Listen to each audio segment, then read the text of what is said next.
Tokoh hati pusat itu namanya Ismail Yusanto, Maghfur Wahid, dan seterusnya. Pertanyaannya, kalau bahasa Jawa, kehilangan kiai top-top di akhirat, di padang mahsyar, di Siratal Mustaqim, berpisah dengan kiai top-top itu, lalu dapat guru baru, orang-orang tak sebut itu, Yusanto, Nur Ubaidah, Hadratus Syekh Lutfi Hasan Ishaq. Iku kira-kira susuk apa ora? Apa susuk itu?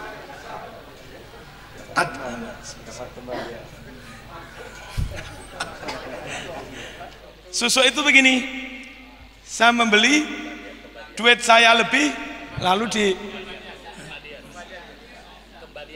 kehilangan mas saya top, dapat guru baru yang seperti itu.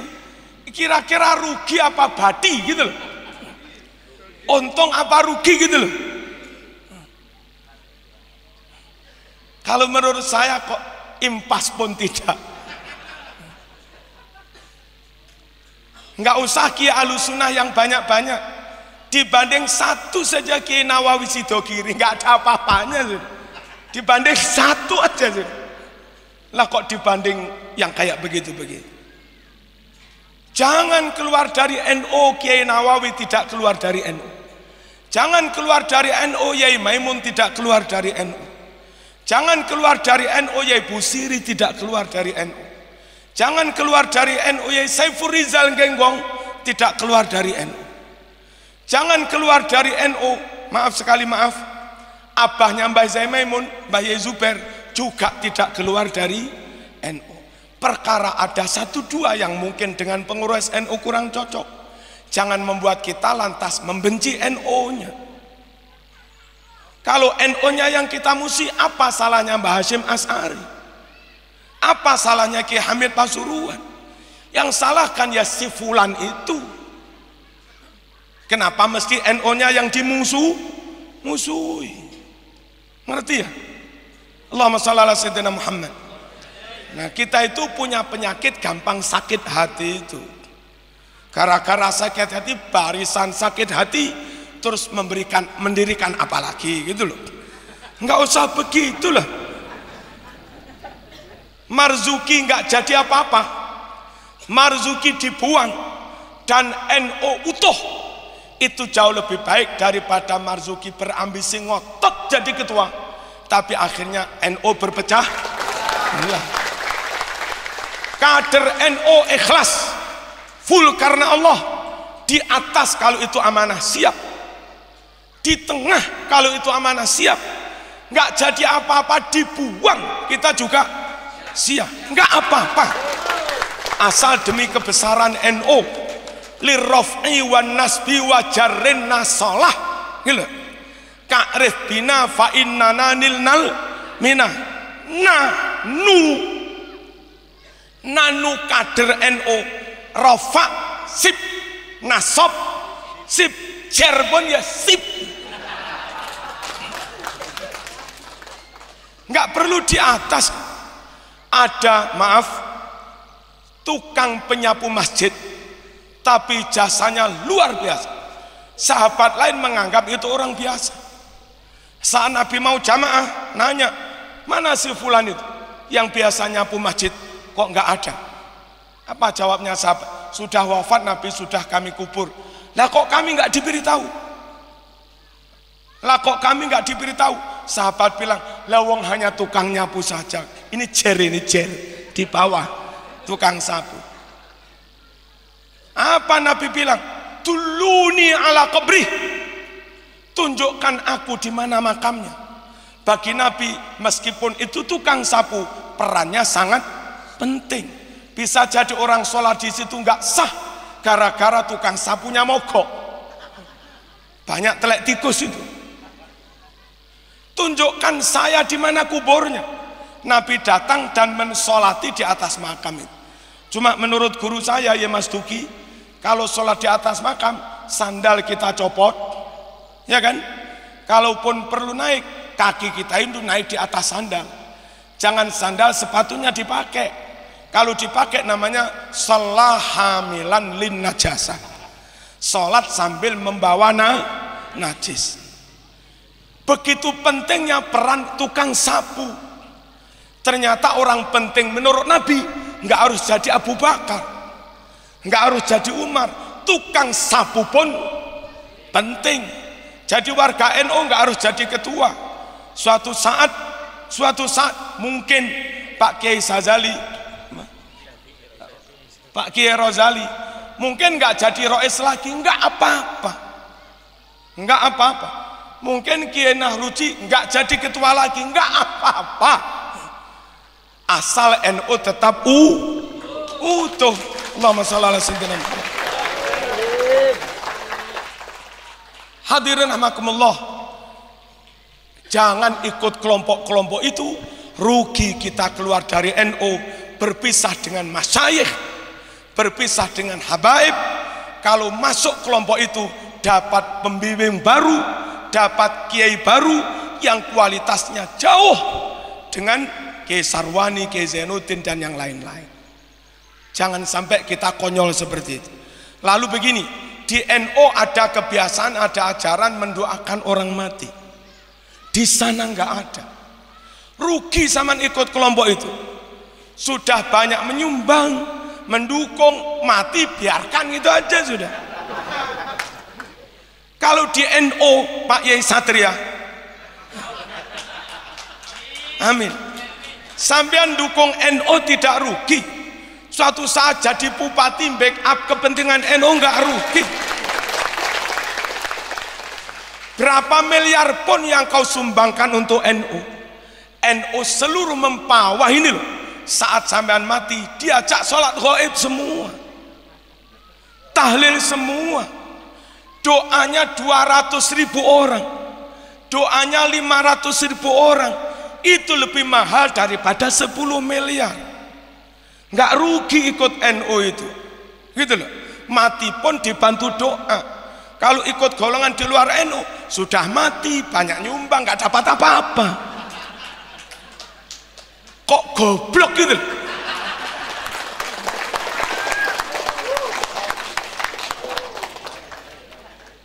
Iya kalau amal kita diterima. Kalau enggak, wong kita enggak bisa jamin. Katanya Edkon, kita enggak tahu sekarang kita bersama pakai peci muslim. Bulan depan masih begini apa enggak, wallahu alam. Yang tahu hanya Allah. Siapa tahu kita kiai-kiai, saya Kiai Edkon, pas mati ditanya mungkar nakir gak bisa jawab. Akhirnya malaikat bilang, udah karena ente gak bisa jawab, sholatmu, ibadahmu, tahajudmu tolak semua. Tapi jangan khawatir Kiai, karena kamu NU, anakmu NU, menantumu NU, sampean tetap masuk surga. Kok bisa? Kok bisa? Iya, masuk surga tidak harus dengan amalnya sendiri.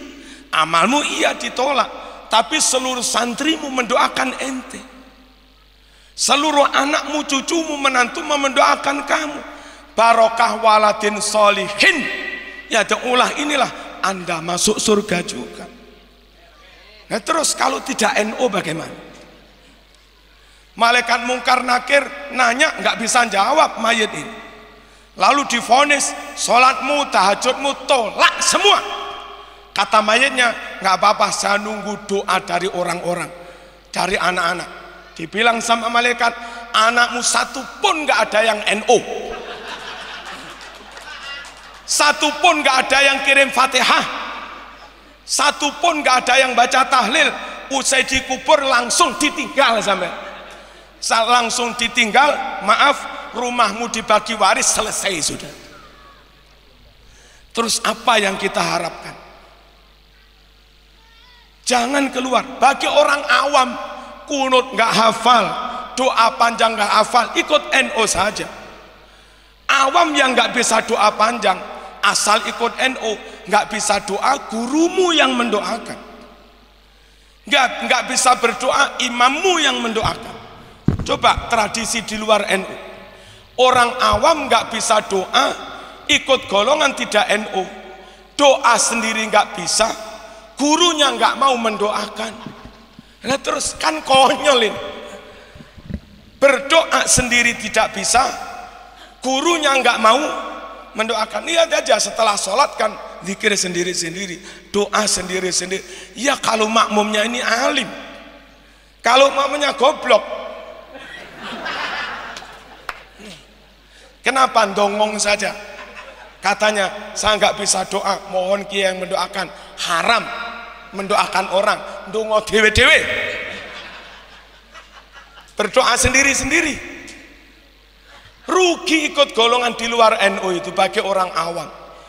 Kalau kita nggak hafal kunut nggak masalah, tinggal makmum, imamnya doa, makmumnya tinggal amin amin, selesai. Gitu loh. Terus begini, NU Ahlussunnah wal Jamaah menggabung antara sahabat dan ahlul bait. Syiah hanya mau ahlul bait tapi nggak mau sahabat.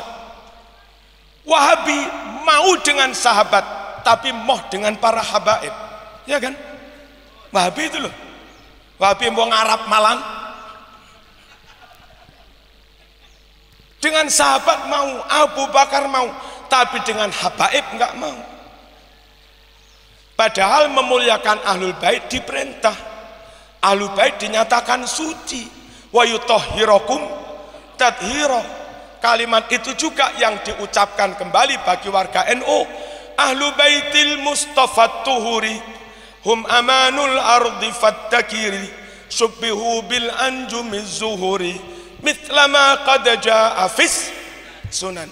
Ahlu baitil Mustafa tuhur, ahlul bait keluarga Nabi anak cucu itu orang yang suci-suci, karena sucinya layak dihormati.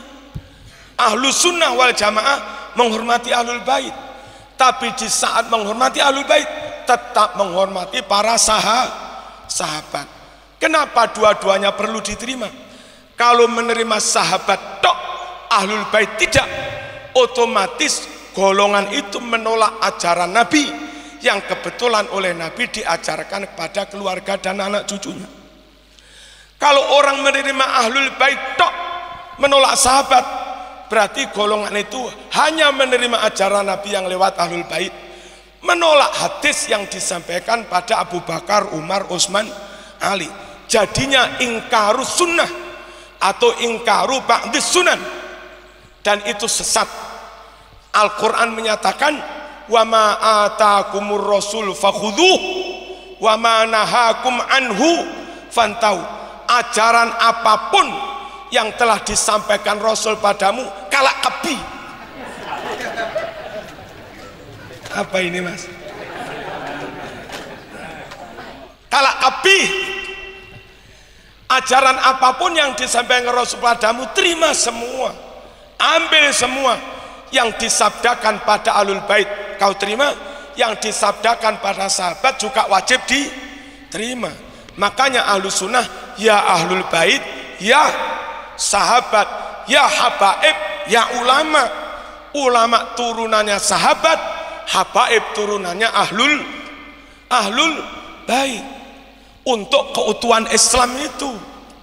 Nah, dalam tibaan pun kita mendoakan Nabi, sahabat, ahlul bait lengkap.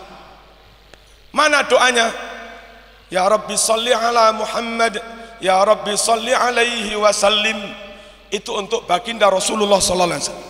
Ya Rabbi ballighul wasilah, ya Rabbi khussahu bil fadilah. Itu juga untuk baginda Rasulullah sallallahu alaihi wasallam. Berikutnya, ya Rabbi warda anis sahabah, ya Rabbi warda anis sulalah. Ya Allah, ridhoilah para sahabat, ridhoilah anak cucu Rasulullah sallallahu alaihi wasallam, dua-duanya. Jadi kita menerima jalur Islam itu lewat jalur keluarga Nabi, juga lewat jalur sahabat, dan nyatanya klop, nggak ada pertentangan. Hadirin rahimakumullah, habis itu mendoakan guru-guru, kiai-kiai. Ya Rabbi warda anil masyayikh, sahabat, habaib sudah, lalu mendoakan kiai-kiai. Dari mereka kita bisa ngaji Quran, dari mereka kita ngaji akhlak, dari mereka masyayikh kita ngaji adab, tauhid, patut mereka didoakan, ya Rabbi warda anil masyayikh. Setelah itu orang tua mertua, ya Rabbi farham walidina. Lengkap sudah. Habis itu berdoa untuk dirinya, ya Rabbi warhamna jami'ah. Habis itu semua muslim, ya Rabbi warham kulla muslim. Habis itu yang tukang togel juga didoakan semua, yang maksiat berdosa didoakan semua, tidak dimusuhi. Kita menebar rahmah, bukan marah tapi ramah. Kalau ada orang keliru jangan didudui, gitu loh. Ada orang maksiat ojo didudui. Selamanya hadirin, memasukkan akidah, memasukkan iman dengan kekerasan nggak bisa berhasil. Tapi kalau kita pelan-pelan, ibarat kita mendekati PDKT terhadap perempuan. Mosok PDKT, kamu mau cinta saya? Kalau enggak tak tabok sama. Mosok begitu? Ya malah lari. Malah lari. Di SMS yang maafin yang Kakanda hanya punya 100.000, saya kirimi pulsa 50.000 yang. Kapan hari ulang tahun, WA kirim gambar apa, kembang mawar apa ya apa, yang I love you yang, sama kirim pulsa 100.000. Nah gitu. Jangan begitu, lama-lama kena, gitu. Lama-lama kena. Saya tadi cerita sepanjang perjalanan, ada di Malang itu ketua preman, punya kebun apa namanya, mabuk itu, punya kebun ganja di Gunung Semeru 4 hektar. Saya tahu itu haram, tapi kalau saya pakai cara kekerasan malah dia semakin marah, semakin menjadi-jadi, mudaratnya lebih besar. Akhirnya pelan-pelan saya dekati, mau diajak ngopi, mau. Ini repot hukumnya, kiai ngopi dengan peminum itu ya. Andai itu makruh, saya biarkan dia tetap narkoba, bukan hanya makruh, haram. Mending makruh nggak apa-apa untuk mengurangi mudarat ini. Akhirnya dia mau dekat dengan kami, terus tak minta jadi supir, mau. Beberapa bulan nyupiri saya belum sholat, nggak saya marahi juga. Tapi maaf, biasanya kadang kalau ngaji di amplopik, itu bisa-bisa bagian dia lebih banyak dari saya. Iya, kadang tak beri 1 juta, kadang tak beri 1.200.000 gitu. Saya ingin buktikan pada dia, ini ikut kiai rezeki lebih banyak.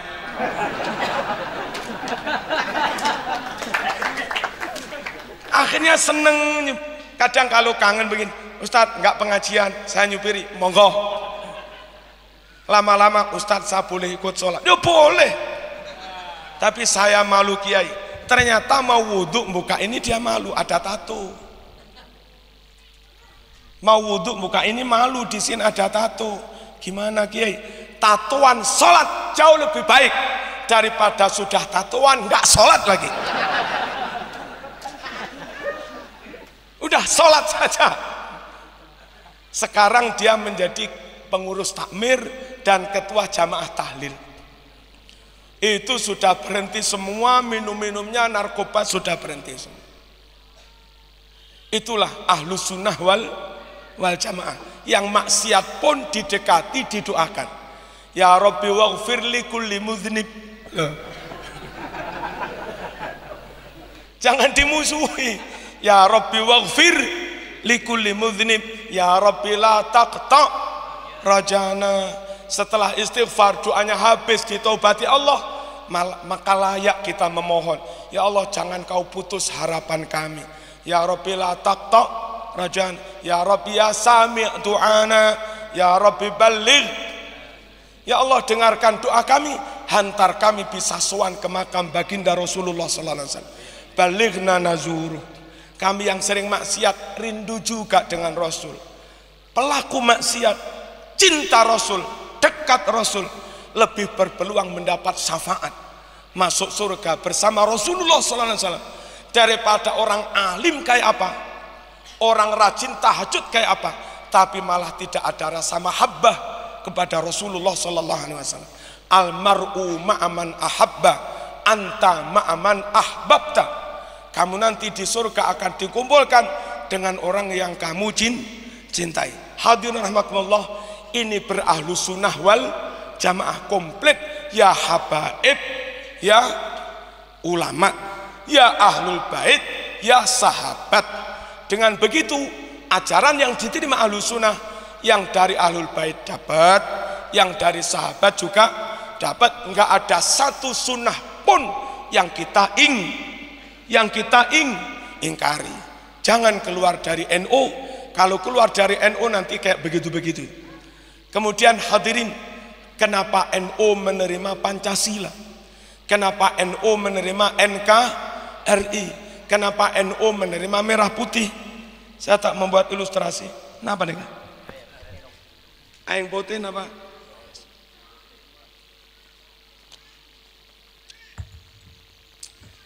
Ini air putih, rasanya biasa-biasa, nggak terlalu enak, nggak pahit, tapi semua orang boleh meminumnya, diterima oleh semua kalangan. Ini kopi, enaknya luar biasa, tapi ditolak oleh kalangan yang darah tinggi. Ini Sprite, enaknya luar biasa, tapi ditolak yang kena diabetes. Manis. Ini soto babat Lamongan, jeroan, gurihnya bukan main, tapi ditolak oleh yang asam urat, kolesterol. Minuman yang top ini luar biasa, tapi sayang tidak semua umat bisa menerimanya. Bendera NU top luar biasa, tapi sayang Muhammadiyah menolaknya.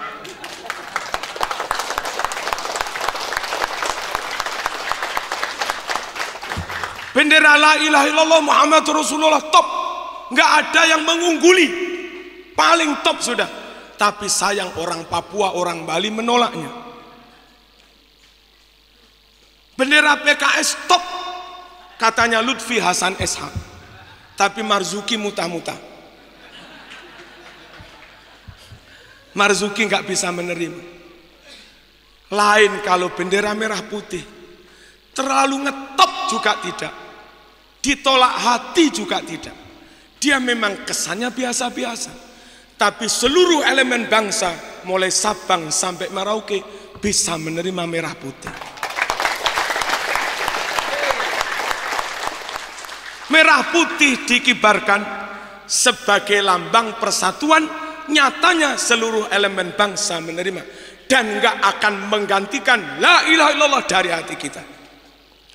Orang NU memang tidak terang-terangan mengibarkan bendera la ilaha illallah, tapi setelah sholat dibaca itu la ilaha illallah.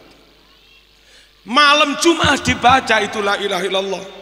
Tadi malam untuk Rasul di Masjid Mujahidin kita baca la ilaha illallah. Bagi NU la ilaha illallah tidak perlu digini-ginikan untuk kampanye, cukup dimasukkan hati, diyakini dan diamalkan.